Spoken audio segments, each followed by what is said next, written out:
মালায়ালাম মুভিতে তাদের যে আইডিয়াগুলো হয় না, সেটা সত্যি কিন্তু এক কথা অনবদ্য। একটি সহজ জিনিসকে কিভাবে প্রেজেন্টেশনের মাধ্যমে একটা দুর্দান্ত জিনিস বানানো যায়, সেটা এই গুরুবেয় আম্বানাডাইল সিনেমাটা না দেখলে বুঝবেন না। এরকম বলছি না যে একটা অনবদ্য সিনেমা, কিন্তু দুর্দান্ত প্রেজেন্টেবল একটি কমেডি সিনেমা। হ্যাঁ, মানতে হবে যে প্রত্যেকের কিন্তু এই টাইপের কমেডি ভালো লাগবে না, কিন্তু যারা বিষয়টা বুঝবে তাদের কিন্তু যথেষ্ট ভালোই লাগবে।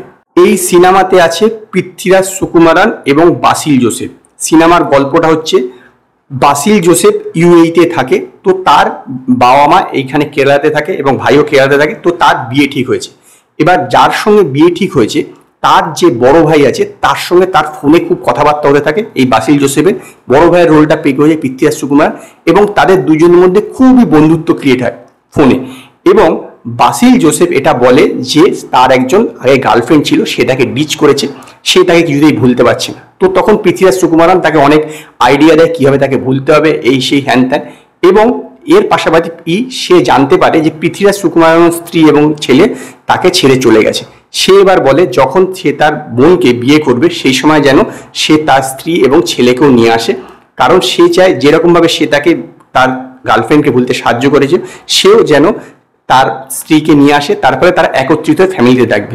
এরপর বাসিল জোসেফ যখন কেরালাতে ব্যাক করে, সেখানে গিয়ে তারপর সে প্রথমবার পৃথ্বীরাজ সুকুমারের সঙ্গে দেখা করে, এবং সেখানে সে যখন তার স্ত্রীকে দেখতে পায়, মানে পৃথ্বীরাজ সুকুমারের স্ত্রীকে দেখতে পায় সেই স্ত্রী হচ্ছে তার আগের গার্লফ্রেন্ড।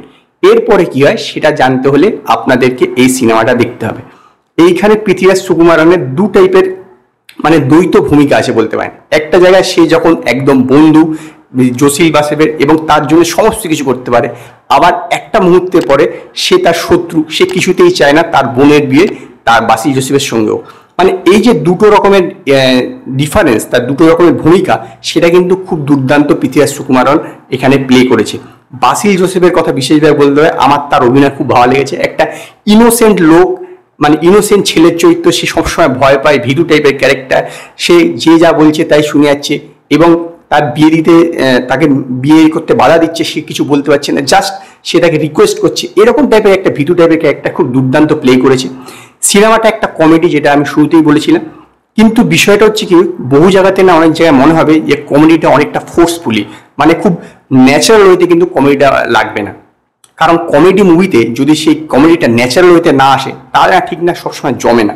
এই সিনেমাতে কিন্তু একটা জায়গাতে হাফ টাইমের আগে খুব একটা দুর্দান্ত টুইস্ট আছে, যখন সে জানতে পারবে এইটা যে দেখবে আর কি, সে এতদিন যার কথা বলছিল তার এই বন্ধুকে, সেই তার বন্ধু স্ত্রী হচ্ছে তার আগের গার্লফ্রেন্ড, সেই সিনটা বেশ টুইস্ট আছে। এবং তারপর থেকে অনেক জায়গাতে না কমেডিটা ফোর্সফুলি পাঞ্চ করা হয়েছে, যেটা কিন্তু ন্যাচারাল লাগেনি। এমনি গানগুলো আমার সেরকম একটা ভালো লাগেনি। ওভারঅল মুভিটা ওয়ান টাইম ওয়াচেবল, এরকম নয় যে খুব দুর্দান্ত হয়েছে, তবে একবার খুব খারাপ হয়নি।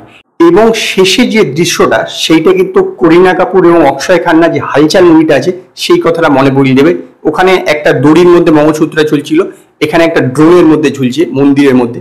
তো লাস্ট সিনটা বেশ ইন্টারেস্টিং। ওভারঅল সিনেমাটা ওয়ান টাইম ওয়াচেবল, এরকম নয় যে দুর্দান্ত হয়েছে, তবে একবার অবশ্যই দেখতে পারেন। এবং সেই কারণে আমি এই মুভিটাকে 5-এর মধ্যে 2.5 স্টার দেবো। যদি আপনারা গুরুবেয় আম্বানাডাইল মুভিটা দেখে থাকেন, তো আপনারা আমায় কমেন্টে জানান আপনাদের এই মুভিটা কিরকম লাগলো। যদি আপনাদের এই ভিডিওটি পছন্দ হয়, ভিডিওটিকে লাইক করুন, কমেন্ট করুন, শেয়ার করুন, আর নতুন নতুন আপডেটের জন্য আমার চ্যানেলকে সাবস্ক্রাইব করুন।